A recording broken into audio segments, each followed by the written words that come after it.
जी अस्सलाम वालेकुम दोस्तों, मैं हसन खलोता जनाब जी लाहौर शाही किले जनाब फूड स्ट्रीट से।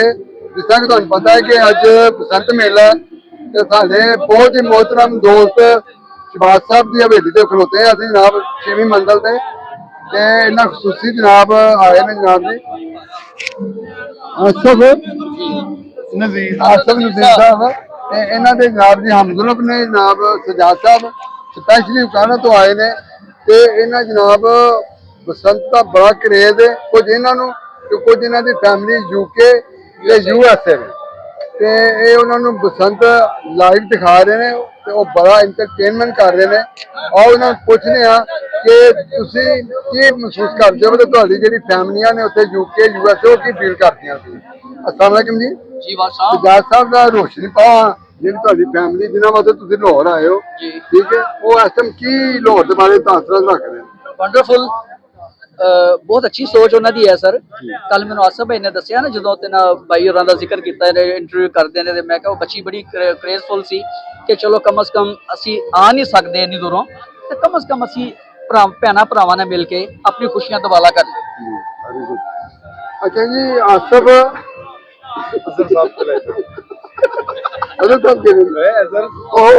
नहीं ਉਹ ਸਾਡੇ ਨਾਲ ਤੁਸੀਂ ਖਲੋਤੇ ਨੇ ਪਸਰੂਰ ਦੇ ਆਨ ਬਾਨ ਸ਼ਾਨ ਅਦਰ ਅਲੀ ਪਸਰੂਰ ਦੀ ਜਾਨ ਤੇ ਮਾਸ਼ਾਅੱਲਾ ਬੜਾ ਕਮਾਲ ਦਾ ਬੋਲਦੇ ਨੇ ਤੇ ਜੀ ਪੰਜਾਬੀ ਚ ਬੋਲਣਾ ਤਾਂ ਮਿਹਰਬਾਨੀ। अस्सलाम वालेकुम जी। वालेकुम सलाम जी। मैं खसूसी दावत में लाहौर बुलाया बिल्कुल बुलाया बड़ा बसंत का इंतजाम किया तुसीं ठीक है।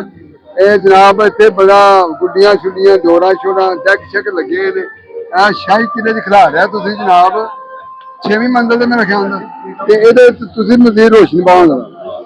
मिर्जा साहब देखो ਇਹ ਜਿਹੜੀ ਲੋਕੇਸ਼ਨ ਸੀ ਨਾ ਸਾਡੀ ਬੜੀ ਜ਼ਬਰਦਸਤ ਸੀ ਬਸੰਤ ਮੇਲਾ ਬਣਾਉਣ ਵਾਸਤੇ ਔਰ ਤਕਰੀਬਨ ਅਸੀਂ ਆਪਣੀ ਜ਼ਿੰਦਗੀ ਦਾ ਪਹਿਲਾ ਬਸੰਤ ਮੇਲਾ ਮਨਾ ਰਹੇ ਆ।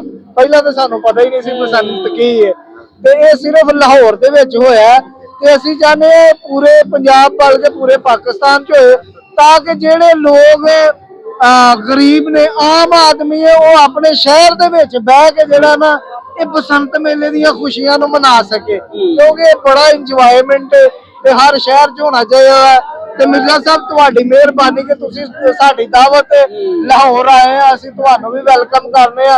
ਸਜਾਦ ਭਾਈ ਸਪੈਸ਼ਲੀ ਉਕਾੜਾ ਤੋਂ ਤਸ਼ਰੀਫ ਲਾਏ ਨੇ ਅਸੀਂ ਇਹਨਾਂ ਨੂੰ ਵੀ ਦਿਲ ਦੀਆਂ ਥਾਂ ਗਹਿਰਾਈਆਂ ਨਾਲ ਵੈਲਕਮ ਕਰਨੇ ਆ ਤੇ ਜਿਹੜੇ ਸਾਡੇ ਮੈਡਮ ਰਿਦਾ ਸੰਧੂ ਨੇ ਅਮਰੀਕਾ ਤੋਂ ਬੈਠੇ ਨੇ ਜਿਨ੍ਹਾਂ ਵਾਸਤੇ ਅਸੀਂ ਸਾਰੇ ਮਿਲ ਬੈਠ ਇਕੱਠੇ ਹੋਏ ਆ ਵੀਡੀਓ ਬਣਾਉਣ ਵਾਸਤੇ ਅਸੀਂ ਉਹਨਾਂ ਨੂੰ ਵੀ ਇਸ ਬਸੰਤ ਮੇਲੇ ਦੀਆਂ ਢੇਰ ਸਾਰੀਆਂ ਮੁਬਾਰਕਾਂ ਵੀ ਦਿੰਦੇ ਆ ਤੇ ਉਹਨਾਂ ਨੂੰ ਅਸੀਂ ਆਪਣੀਆਂ ਖੁਸ਼ੀਆਂ 'ਚ ਵੀ ਸ਼ਾਮਲ ਕਰਨੇ ਆ ਔਰ ਅਸੀਂ ਇਹ ਉਮੀਦ ਰੱਖਦੇ ਆ ਕਿ ਅਗਲੇ ਸਾਲ ਉਹ ਖੁਦ ਪਾਕਿਸਤਾਨ ਆਉਣਗੇ ਤੇ ਆਪਣਾ ਮੇਜਰ ਯਾਸਰ ਸਾਹਿਬ ਜਿਹੜੇ ਉਹਨਾਂ ਦੇ ਹਸਬੈਂਡ ਨੇ ਅਸੀਂ ਸਾਰੇ ਇਕੱਠੇ ਰਲ ਮਿਲ ਕੇ ਇਹ ਬਸੰਤ ਮੇਲਾ ਅਗਲੇ ਸਾਲ ਇੰਜੋਏ ਕਰਾਂਗੇ। ਪਾਕਿਸਤਾਨ ਜ਼ਿੰਦਾਬਾਦ।